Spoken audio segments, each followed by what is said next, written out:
बच्चों, आज के इस संस्कृत के वीडियो में सभी का स्वागत है।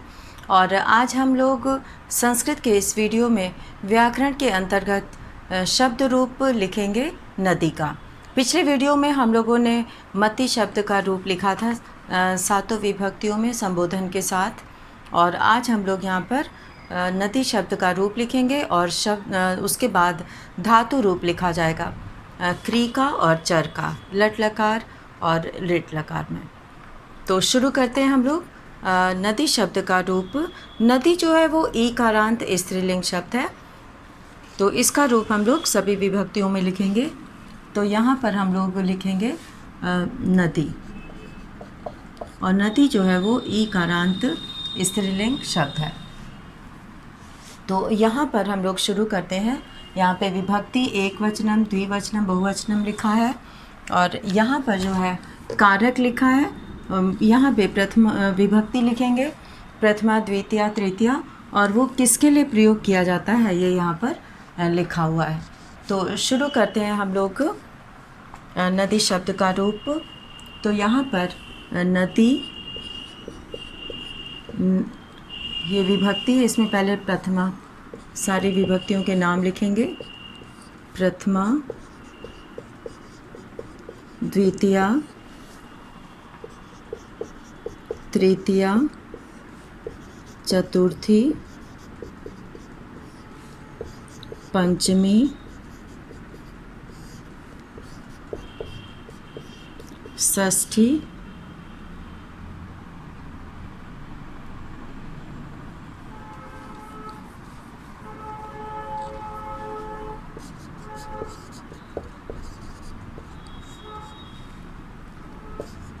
सप्तमी, और यहाँ पे संबोधन।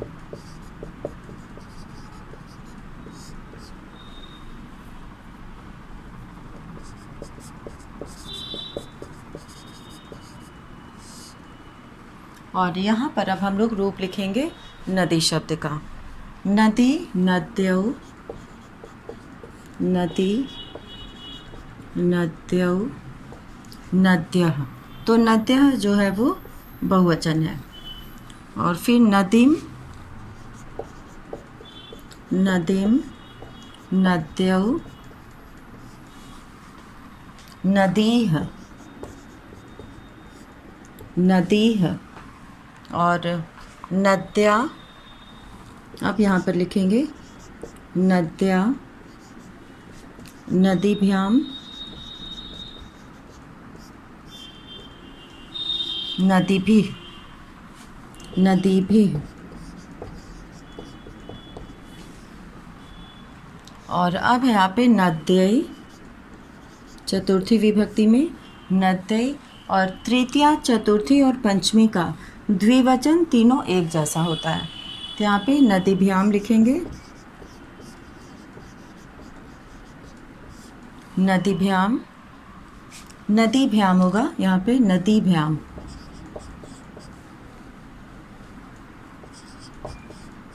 नदीभ्याम और नदीभ्यः, ये हो गया चतुर्थी में। और पंचमी में है नद्याः, नदीभ्याम,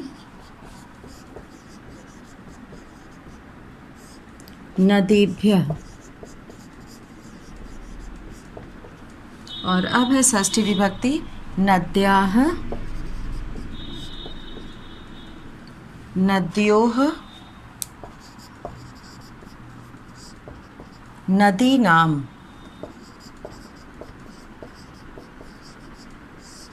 नदीनाम। और अब है यहाँ पे नद्याम, नद्योः, नदीषु, नदीषु। हे नदी, यहाँ पे दीर्घ एकारांत की जगह पे ह्रस्व एकारांत हो जाएगा। नदी, हे नदी, केवल एक वचन में चेंज होगा। और हे नद्यौ, हे नद्यौ, हे नद्यः, हे नद्यः। तो इस तरह से यहाँ पर हम लोगों ने नदी शब्द का रूप लिखा। प्रथमा विभक्ति हमेशा कर्ता कारक के लिए प्रयोग होता है, द्वितीय विभक्ति कर्म कारक के लिए, तृतीय विभक्ति करण कारक के लिए, और चतुर्थी विभक्ति संप्रदान कारक के लिए, पंचमी विभक्ति अपादान कारक के लिए, षष्ठी विभक्ति संबंध कारक में षष्ठी विभक्ति होती है, और अधिकरण में सप्तमी विभक्ति होती है, और संबोधन होता है। तो यहाँ पर नदी, नद्यौ, नद्यः, नदीं, नद्यौ, नदीः, नद्या, नदीभ्यां, नदीभिः, नद्यै, नदीभ्यां, नदीभ्यः, नद्याः, नदीभ्यां, नदीभ्यः, नद्याः, नद्योः, नदीनां, नद्यां, नद्योः, नद्योः, नदीषु, हे नदी, हे नद्यौ, हे नद्यः, और यहाँ पे संबोधन का निशान लगाएंगे।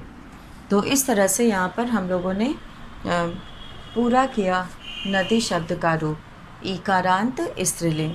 तो जितने भी एकारांत स्त्रीलिंग शब्द होते हैं उनका रूप नदी की तरह चलता है, जैसे भगिनी, लेखनी, मानिनी आदि।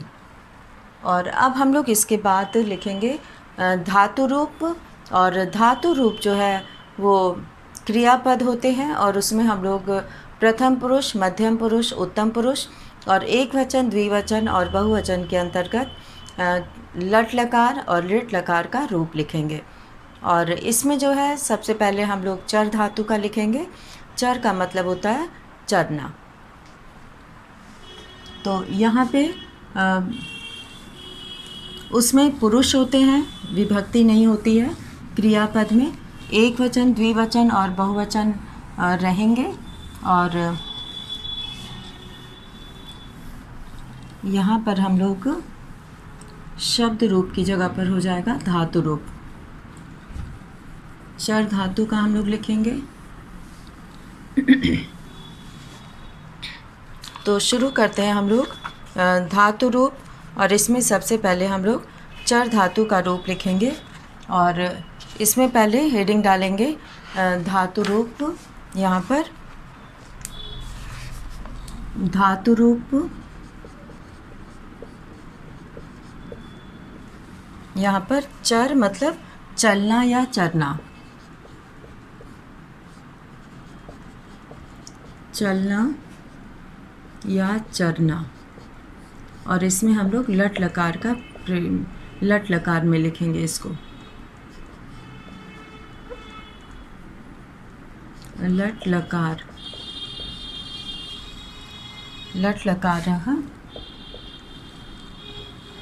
तो लट लकार में हम लोग लट लकार का प्रयोग वर्तमान काल के लिए होता है। तो यहाँ पे हम लोग पुरुष लिखेंगे। इसमें 3 पुरुष होते हैं और तीनों पुरुष के अलग अलग रूप बनते हैं। तो यहाँ पर जो है धातु रूप है चर का, और लट लकार का प्रयोग वर्तमान काल के लिए है। तो यहाँ पे सबसे पहले लिखेंगे कि प्रथम पुरुषः,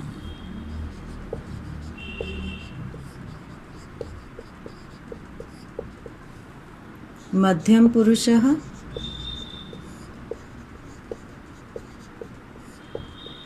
और उत्तम पुरुषः।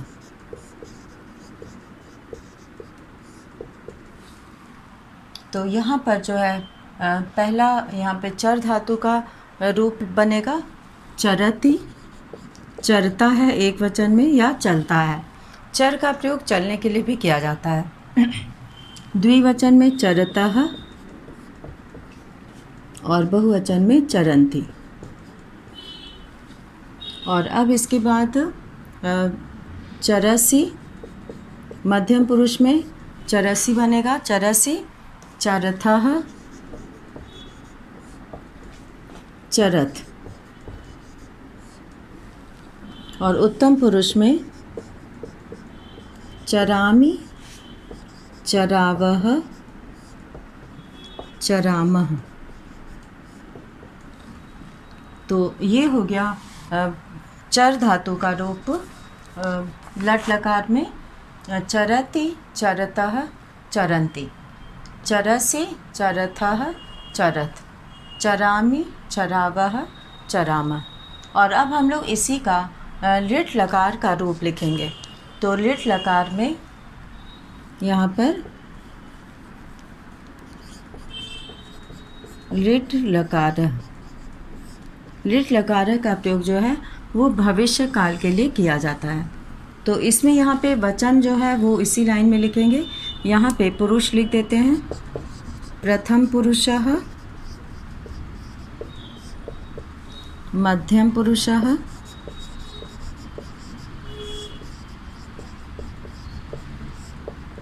और उत्तम पुरुषः।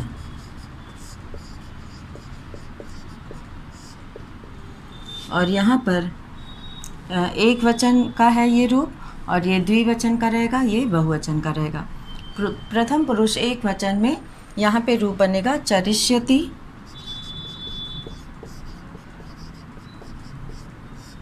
और द्विवचन में बनेगा चरिष्यतः, और बहुवचन में रूप बनेगा चरिष्यन्ति। हम दोबारा नहीं लिखे हैं वचन, क्योंकि यहाँ पे ऊपर लिखा हुआ है, और पहला एक वचन होता है, दूसरा द्विवचन होता है, और तीसरा बहुवचन होता है। अब है यहाँ पे चरिष्यसि,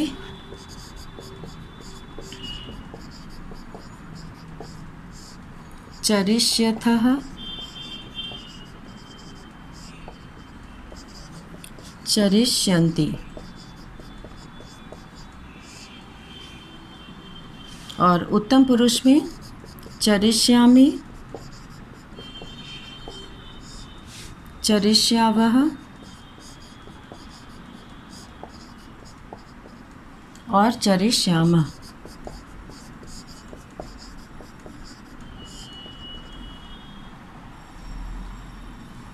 तो इस तरह से यहाँ पर लिट लकार का चर धातु का रूप लिखा गया। और अब इसके बाद हम लोग लिखेंगे यहाँ पे, इसका प्रयोग जो है भविष्य काल के लिए किया जाता है। सह चरिष्यति, वह चलेगा या वह चलेगा। तो इस तरह से यहाँ पे इसका प्रयोग किया जाता है। और अब हम लोग यहाँ पर चर धातु के बाद क्री धातु का रूप लिखेंगे, लट लकार में और लिट लकार में। तो शुरू करते हैं यहाँ पर चर धातु का रूप, क्री धातु का रूप लट लकार और लिट लकार में। तो यहाँ पे हम लोग रूप लिखेंगे चर की जगह पे क्री धातु का।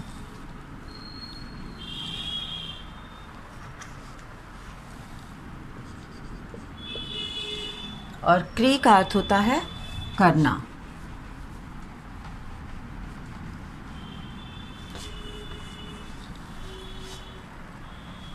यहाँ पर क्री धातु का अर्थ होता है करना, और ये हम लोग लिखेंगे लट लकार में, जो वर्तमान काल के लिए प्रयोग होता है। अब क्री में यहाँ पे करोति कुरुतः,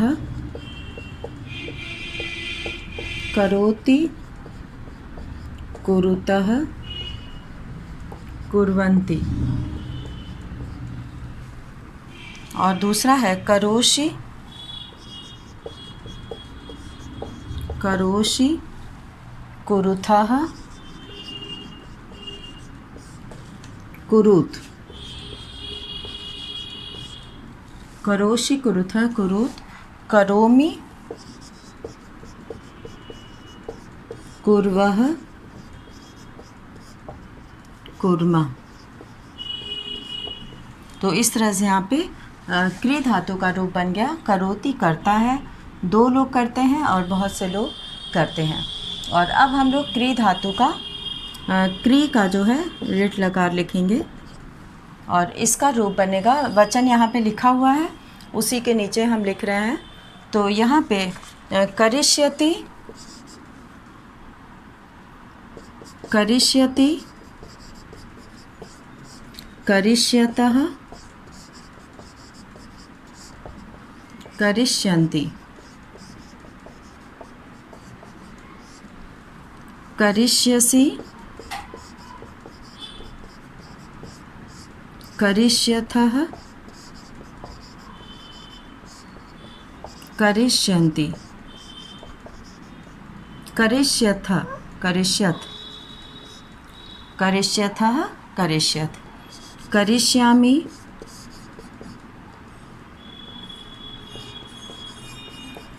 करिष्यामि, करिष्यावः,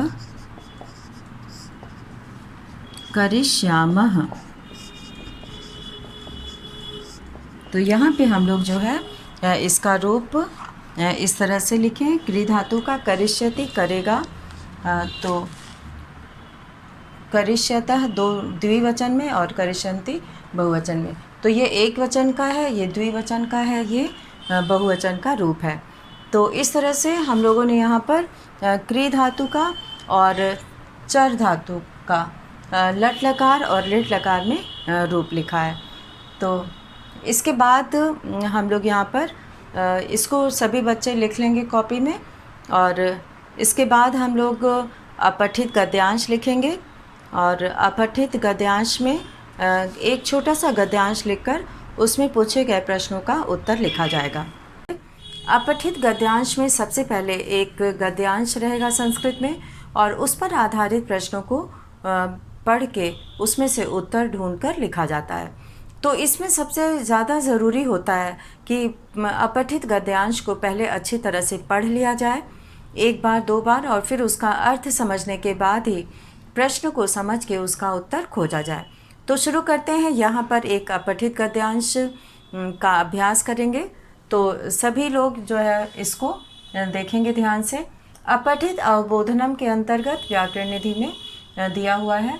तो पहला यहाँ पे निम्नलिखित गद्यांश को, प्रश्न इसमें इसी तरह से पूछा जाता है। निम्नलिखित गद्यांश को पढ़कर संस्कृत में प्रश्नों के उत्तर दीजिए। अब यहाँ पर एक गद्यांश लिखा हुआ है। अब इसका अर्थ हम लोग पढ़कर समझेंगे। देवदत्तः सुयोग्यः विनम्रः च छात्रः अस्ति। देवदत्त सुयोग्य और विनम्र छात्र है। यहाँ पे एक बच्चा है देवदत्त, उसकी बात हो रही है। सह प्रातः उत्थाय, वह सुबह उठकर मातरम पितरम च, माता और पिता को नित्यम नमति, रोज प्रणाम करता है, नमस्ते करता है। सह प्रतिदिनम, वह रोज, प्रतिदिन का अर्थ होता है रोज, स्नानम कृत्वा, स्नान करके, ईश्वरम ध्यायति, ईश्वर को ध्यान करता है, यानी कि ईश्वर को याद करता है, उनकी जो है पूजा करता है। ध्यायति मतलब ध्यान करता है ईश्वर का। तस्य पिता, उसके पिता, एकस्मिन्, किसी प्राथमिक विद्यालय में शिक्षकः अस्ति, शिक्षक हैं, एक प्राथमिक विद्यालय में शिक्षक हैं। तस्य माता धार्मिकी अस्ति, उसकी माता धार्मिकी अस्ति, धार्मिक स्वभाव की हैं। तस्य एकः, उसका एक अनुजः अस्ति, अनुज है। अनुजस्य नाम यज्ञदत्तः अस्ति, अनुज का नाम यज्ञदत्त है।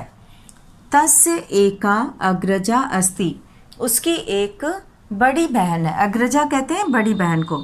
सा विनम्रा, वह विनम्र, रूपवती च अस्ति, और सुंदर है। रूपवती का मतलब रूपवान है, सुंदर है। देवदत्तस्य परिवारः, देवदत्त का परिवार आदर्श परिवारः अस्ति, आदर्श परिवार है। अब यहाँ पर प्रश्न पूछा गया है कि एक पद में उत्तर दीजिए। ये पहला प्रश्न है। प्रश्न एक पद में उत्तर दीजिए। पहला प्रश्न पूछा गया है कि कः सुयोग्यः विनम्रः च छात्रः अस्ति, कौन सुयोग्य और विनम्र छात्र है। तो इसमें वर्णन आया है देवदत्तः, देवदत्त सुयोग्य और विनम्र है। तो एक पद में यानी कि वन वर्ड आंसर लिखना है यहाँ पर। तो यहाँ पर देवदत्तः लिखा जाएगा उत्तर क में। तो क का आंसर जो है इसका उत्तर देवदत्ता है। और दूसरा प्रश्न यहाँ पर पूछा गया है कि देवदत्तस्य सकलः परिवारः कीदृशः अस्ति। देवदत्त का पूरा परिवार कीदृशः अस्ति, कैसा है। तो आदर्श परिवार यहाँ पे लिखा है, अंतिम पंक्ति में हम लोग अर्थ समझे थे कि देवदत्त का परिवार आदर्श परिवार अस्ति। तो यहाँ पे एक कीदृशः कैसा है, आदर्श परिवार। और अब तीसरा प्रश्न है, यज्ञदत्तः कः अस्ति। तो यज्ञदत्त कौन है। तो यज्ञदत्त अनुजः छोटा भाई है। देवदत्तः कम ध्यायति। देवदत्त किसका ध्यान करता है। तो यहाँ पे हम लोग पढ़ रहे थे कि वह रोज नहाकर ईश्वरम ध्यायति, ईश्वर का ध्यान करता है। तो यहाँ पे ईश्वरः लिखें, ईश्वरम लिखेंगे यहाँ पे, ईश्वरम ध्यायति, ईश्वरम ध्यायति, ईश्वर का ध्यान करता है। तो इस तरह से एक पद में यहाँ पर उत्तर लिखा गया। अब हम लोग यहाँ पे अगला प्रश्न लिखेंगे, प्रश्न 2। तो यहाँ पर प्रश्न 2 जो है हम लोग लिख के फिर उसका उत्तर देखेंगे। उसे एक वाक्य में लिखना है। तो उसके लिए किस तरह से प्रश्न पूछा जाएगा वो हम लोग यहाँ पर देखेंगे और इसे उसी में पूरा करना है, व्याकरण की किताब में ही। तो प्रश्न 2 जो है, प्रश्न 2 इसमें लिखा है, पूर्ण वाक्य में उत्तर दीजिए। तो पूरे वाक्य में उत्तर देना है। तो यहाँ पर प्रश्न यहाँ पे क पूछा गया है कि देवदत्तस्य पिता किम करोति। तो यहाँ पे उत्तर यहाँ पे लिखेंगे हम लोग पहले का कि देवदत्तस्य पिता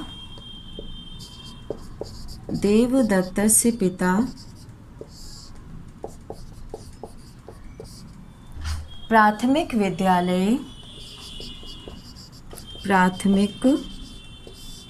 विद्यालये शिक्षकः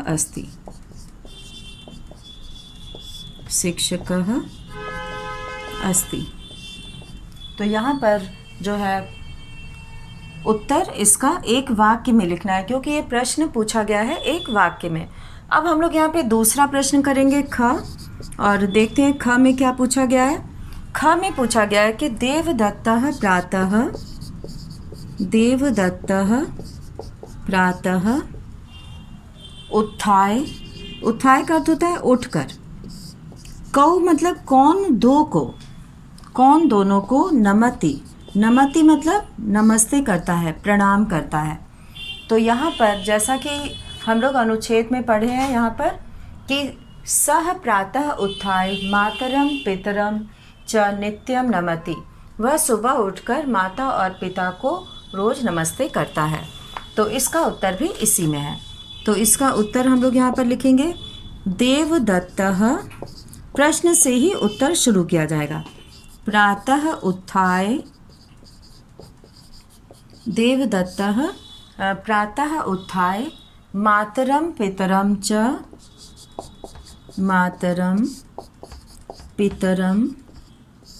च नित्यम नमति, माता पिता को रोज प्रणाम करता है, नमस्ते करता है।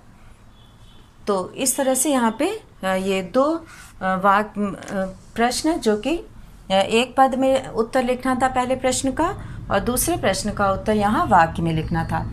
तो इस तरह से उत्तर यहाँ पढ़ के, देख के, खोज के लिखना है। अब हम लोग प्रश्न 3 करेंगे, और प्रश्न 3 में हम लोग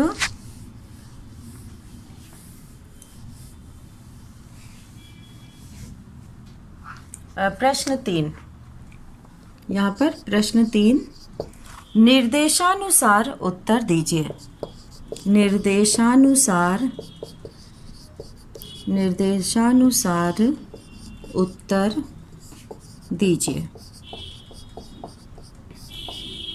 तो यहाँ पे क प्रश्न पूछा है।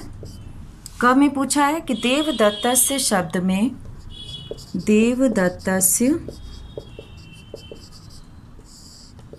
शब्द में कौन सी विभक्ति है? कौन सी विभक्ति है?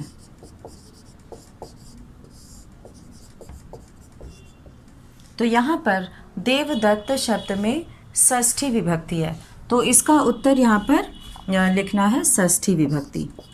ये उत्तर है इसका, और उत्तर में लिखेंगे षष्ठी विभक्ति।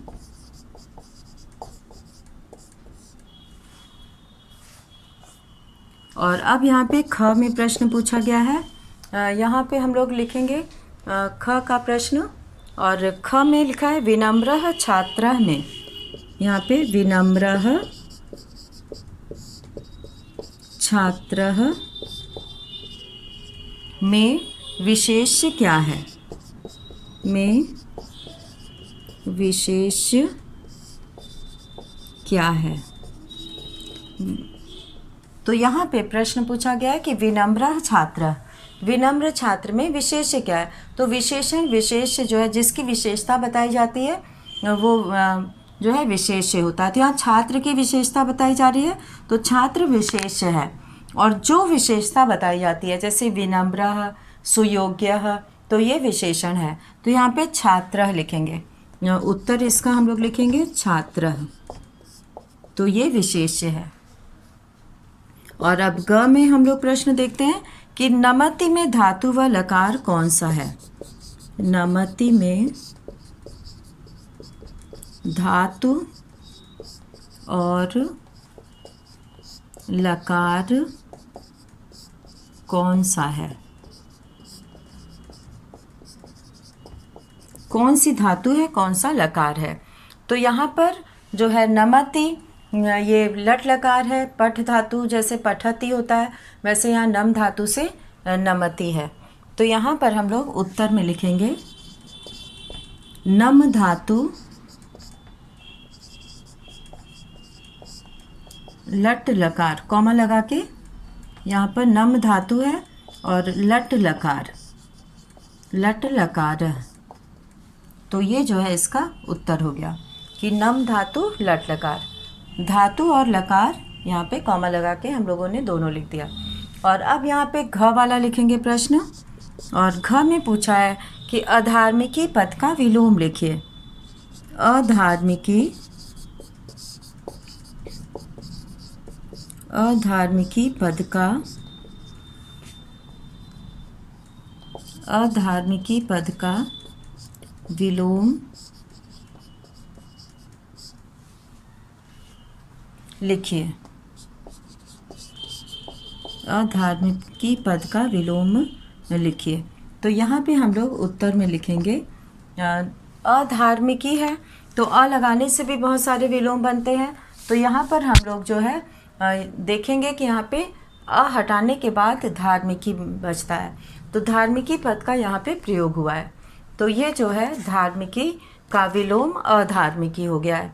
तो यहाँ पूछा है कि अधार्मिकी पद का विलोम लिखिए, तो हम लोग धार्मिकी लिख देंगे, क्योंकि अ लगाने से भी बहुत सारे विलोम बनते हैं। तो धार्मिकी जो है इसका विलोम हो गया। तो सभी देख रहे होंगे कि किस तरह से यहाँ पे अलग अलग तरह के प्रश्न पूछे गए हैं। तो अलग अलग तरह के प्रश्न पूछे गए हैं, जैसे कि एक पद में उत्तर दीजिए, तो एक शब्द में ही उत्तर देना है, एक पद में ही लिखना है। और दूसरा प्रश्न था कि एक पूर्ण वाक्य में उत्तर दीजिए, पूरे वाक्य में उत्तर दीजिए। तो उसमें हम लोगों ने पूरा वाक्य लिखा था, और 2 प्रश्न थे उस तरह के। और अब यहाँ पे तीसरा प्रश्न था, तीसरा प्रश्न है निर्देशानुसार उत्तर दीजिए, यानी कि जिस प्रश्न में जो पूछा गया है वही लिखना है, उसी के अनुसार उत्तर लिखना है। तो यहाँ पर जैसे पहले में पूछा गया है कौन सी विभक्ति है, तो विभक्ति यहाँ पे देवदत्तस्य है। जैसे बालक शब्द से बालकस्य होता है, वैसे यहाँ देवदत्तस्य शब्द का जो है विभक्ति षष्ठी विभक्ति है। तो यहाँ पे षष्ठी विभक्ति लिखेंगे, और केवल षष्ठी विभक्ति लिखना है। और अगर वाक्य में इसका उत्तर लिखते हैं तो ये लिखेंगे कि देवदत्तस्य शब्द में षष्ठी विभक्ति है। तो यहाँ पे षष्ठी विभक्ति उत्तर है। और अब ख है विनम्र छात्र में विशेष क्या है। तो यहाँ पे विनम्र विशेषण है, छात्र विशेष्य है। तो यहाँ पे विशेष्य पूछा गया है, क्या है, तो यहाँ पे छात्र लिखेंगे। और अब है नमति धातु और लकार।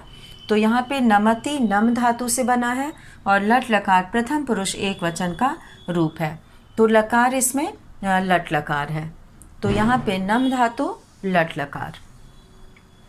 और अगर पुरुष और वचन पूछता है, अगर पूछे नमति में पुरुष और वचन, लकार कौन सा है, पुरुष कौन सा है, वचन कौन सा है, तो यहाँ पर जो है नम धातु लट लकार प्रथम पुरुष एक वचन आ जाएगा, जैसे पठ धातु से पठति बनता है। और फिर यहाँ पे विलोम पूछा है, तो इसमें अलग अलग प्रश्न पूछा है, किसी में विभक्ति पूछा है, किसी में विशेष, किसी में लकार, किसी में विलोम। इसी तरह से किसी में विशेषण भी पूछ सकता है और किसी में जो है वचन पूछा जा सकता है, विभक्ति पूछी जा सकती है। तो अलग अलग चीज़ें पूछा जा सकता है इसमें, और वो इसी में से शब्दों का रहेगा। तो इस तरह से हम लोगों ने आज एक ये जो है पूरा किया हम लोगों ने अपठित गद्यांश, अपठित अवबोधनम, ये पाठ का नाम है। तो ये व्याकरण निधि में भी दिया हुआ है। तो इसे जो है हम लोग इसका अभ्यास किए आज कि किस तरह से उत्तर इसका लिखते हैं। तो इसी के साथ आज का ये वीडियो यहीं समाप्त करते हैं। धन्यवाद।